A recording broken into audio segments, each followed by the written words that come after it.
This is a typical shop building, 6,000 square feet, 60 by 100 pre-engineered steel building.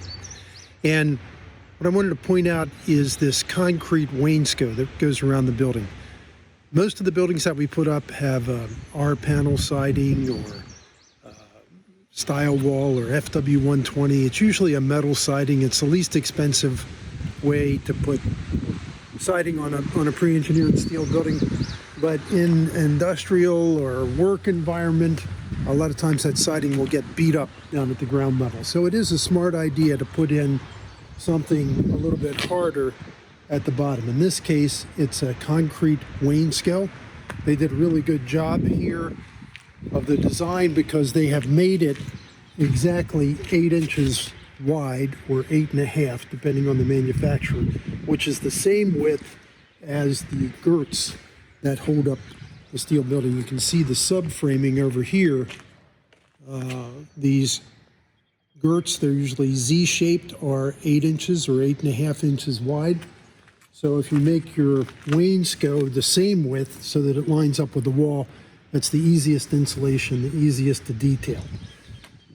Some architects will detail a brick veneer that comes out further than this. The problem with that is you're going to have to make a special flashing or a special brick cap to meet the metal siding here. Some put the wall completely outside of this, and I don't recommend that because a lot of times the concrete installer doesn't get it perfectly straight, and then you have to make some kind of a custom flashing to cover a wall that doesn't completely line up with the steel and goes back and up underneath of this steel. Difficult situation. The other thing about the concrete is they have to get it precise.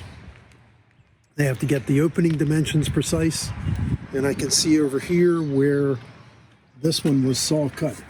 They obviously got something off in the opening dimension of this overhead door. It's a common mistake. For some reason, concrete doesn't come out quite as precise as steel.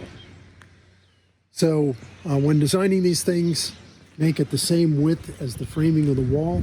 Keep it in line with the framing of the wall. Very easy to detail this. This isn't the best base flashing for this type of situation. There are other flashings that come out and go back and connect to the wall. You can see that this one is flimsy and it's already starting to deflect. That leaves openings here at the bottom of the siding where insects and other things can get in. I'm Reich. I'm an architect and contractor. My company designs and builds these pre-engineered steel buildings across the United States. Call us about your next project.